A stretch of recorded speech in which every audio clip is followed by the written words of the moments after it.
भाई जब आया और उसने देखा कि यहाँ तो पार्टी हो रही है मेरे भाई के आने पे, he was filled with bitterness, वो कड़वाहट से भर गया अपने मन में, क्योंकि वो नहीं चाहता था कि ये हो। उसको लगता था कि मैंने ज्यादा अच्छा काम किया है, मुझे इसका प्रतिफल मिलना चाहिए। मैंने हमेशा से अपने पापा की बात को नहीं टाला, मैंने हमेशा अच्छा किया, और उसने तो सारा का सारा पैसा जो है वो बाहर जाके उड़ा दिया। उसको ये डिजर्व ही नहीं करता वो ये सारी चीजें। So how he can equal, वो मेरा पिता कैसे मुझे उसके इक्वल रख सकता है, उसको तो नीचा रखना चाहिए। And that's what we want sometimes being a believer. एक विश्वासी होने के नाते, कई बार एक लीडर होने के नाते हम यही चाहते हैं कि जिसने गलती करी है वो हमेशा मेरे से नीचे रहे। परमेश्वर उसे कभी भी ज्यादा नहीं दे सकता, परमेश्वर उसे कभी भी बढ़ा नहीं सकता, क्योंकि मैंने तो हमेशा परमेश्वर का आदर किया है, मैंने हमेशा परमेश्वर को सम्मान देता आया हूं। ऐसा कैसे हो सकता है कि जो अभी नया आया है और इतनी गलतियां करता है, परमेश्वर उसे इतना बढ़ा सकता है? We fill with bitterness, हम कड़वाहट से भर जाते हैं। We don't want, हम नहीं चाहते कि उन्हें भी वही अनुग्रह मिले, वही प्रेम मिले, क्योंकि हमें लगता है कि हमने जो किया है उसका हमें ज्यादा मिलना चाहिए। मत्ती उसका 20 में जब परमेश्वर एक दृष्टांत देता है कि जो लोग विनयार्ड में गए, परमेश्वर ने वो लोग खड़े हुए थे मार्केट प्लेसेस में और उनके पास काम नहीं था, तो वो जो मालिक था वो आया और उन्होंने बोला कि मैं तुम्हें 1 दिनार दूंगा, तुम लोग जाओ और काम करो। और उसके बाद जो लोग बाद में जिनको लाया उनको उन्होंने बोला कि तुम भी जाओ और तुम लोग भी काम करो, जो तुम्हारे लिए बन पड़ेगा वो मैं तुम्हें दूंगा। उसके बाद शाम को टाइम भी कुछ लोग थे जो कि खड़े हुए थे काम के लिए और उनके पास काम नहीं था, तो वो मालिक गया और उनको बोलता है कि तुम लोग भी काम करो जाके मेरे खेत में, जो तुम्हें बन पड़ेगा वो मैं तुम्हें दूंगा। जब पे करने की बारी आई, जब पैसा देने की बारी आई, तो परमेश्वर ने लीस्ट से शुरू किया, सबसे जिसने कम काम किया वहां से शुरू किया और सबको लास्ट तक 1-1 दिनार देता गया। और लास्ट में जो लोग थे जो कि बहुत पहले से काम कर रहे थे, उन्होंने बोला कि हमने तो बहुत पहले से काम कर रहे हैं, हमें तो ज्यादा मिलना चाहिए था। उन्होंने बोला कि मैंने वही किया जो कि सही था। क्या तुम ये इसलिए बोल रहे हो क्योंकि तुम नहीं जानते कि मैं भला हूं? तुम इस बात को नहीं जानते कि मैं भला हूं, इसलिए ये मेरी भलाई है कि मैं उनको देना चाहता हूं, और ये इससे तुम्हें कोई मतलब नहीं है। मैं जिसको जितना देना चाहूं मैं उसको उतना दे सकता हूं, ये मेरी मर्जी है। हम कई बार बहुत एफर्ट्स सेंट्रेट हो जाते हैं, हमें लगता है कि हम जो कर रहे हैं हमें उसका परिणाम मिलना चाहिए, लेकिन हम इस बात को नहीं समझते कि जो पौलुस कहता है कि मेरे जो किए हुए काम हैं वो कूड़े और कचरे के बराबर हैं। मैं उस दौड़ को दौड़ता हूं ताकि मैं परमेश्वर की धार्मिकता को पा सकूं, वो धार्मिकता जो कि विश्वास के द्वारा है, कार्य के द्वारा नहीं।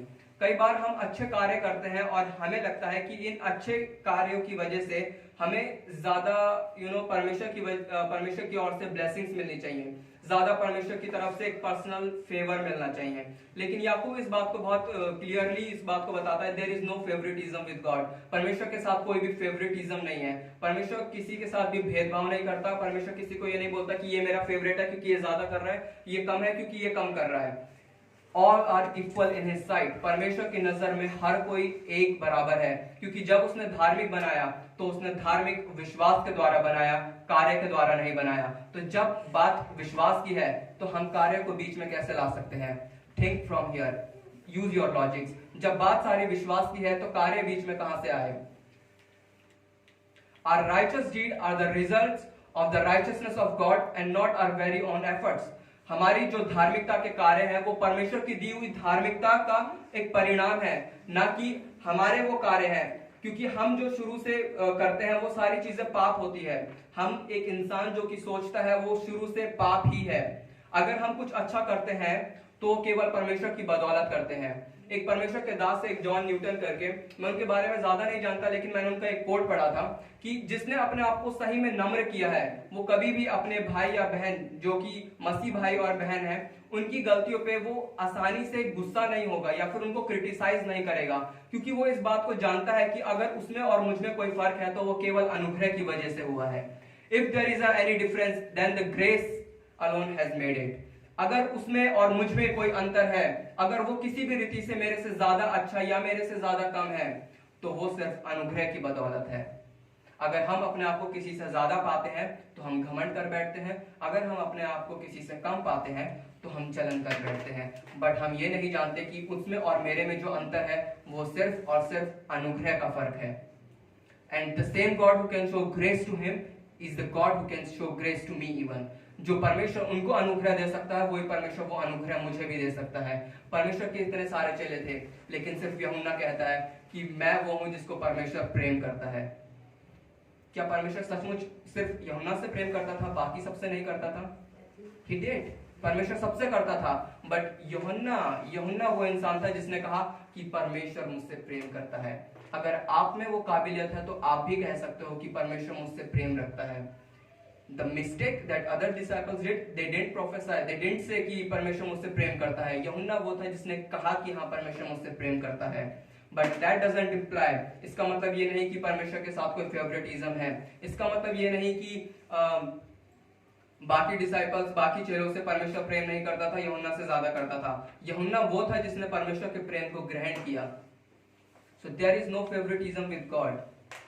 If there is any difference, अगर कोई अंतर है आप में तो वो सिर्फ अनुग्रह की बदौलत है, सिर्फ और सिर्फ अनुग्रह के बदौलत। क्योंकि परमेश्वर ने हम सबको इक्वल ठहराया है। जब परमेश्वर ने हमें अपना बेटा कहा, अपना बेटी कहा, हमें अपनी धार्मिकता कहा, परमेश्वर ने वो सारी चीजों को केवल विश्वास के उसमें नापा, सिर्फ विश्वास पे। अगर आप विश्वास करते हो, you are the righteousness of God. If you believe, you are the righteousness of Christ.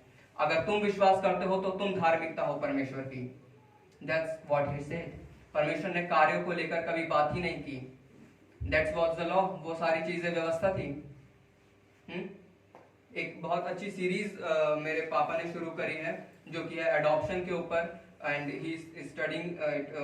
उन्होंने लॉकडाउन में ये सारी चीजें स्टार्ट की, और रियली मैंने उन चीजों को पहले इतना फोकस नहीं किया था जितना कि मैं अब उन चीजों को पढ़ने लगा हूँ और फोकस करने लगा हूँ। But that's a great picture कि the ultimate purpose is not even the forgiveness। जो अल्टीमेट पर्पस है वो माफी भी नहीं है। अल्टीमेट पर्पस है कि हम सब मिलके परमेश्वर के साथ रहें और हम परमेश्वर की उस सहभागिता में हम परमेश्वर के साथ जुड़े, उस त्रिएकता में परमेश्वर के साथ हम जुड़े। That was the ultimate purpose of God. The ultimate purpose not even, जो परमेश्वर का आखिरी जो मुद्दा है वो ये नहीं है कि सिर्फ हम माफी हों, सिर्फ ये नहीं है कि हम आशीषित हों। दैट्स ऑल, एक कह सकता हूं कि मैं एक छोटी मोटी ब्लेसिंग है ये। That's not a final purpose of God। परमेश्वर का आखिरी मकसद ये नहीं है। परमेश्वर का आखिरी मकसद है कि हम परमेश्वर के साथ एक साथ हों। परमेश्वर ने जो जीवन हमारे लिए तैयार किया था, हम उस जीवन के वारिस हों, जिसको कि मेरे पापा ने बताया था ज़ोए करके, आपने अगर सुना होगा, द अनक्रिएटेड लाइफ। जिस जीवन को बनाया नहीं गया, ये जीवन वो है जो कि परमेश्वर के पास है, और ये वो जीवन है जो कि परमेश्वर हमें देना चाहता था लेकिन हमने लिया नहीं परमेश्वर से। That is the ultimate destiny.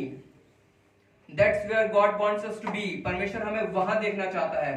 परमेश्वर हमें उस त्रिएकता में देखना चाहता है। परमेश्वर हमें भरपूरी से जीवन देना चाहता है।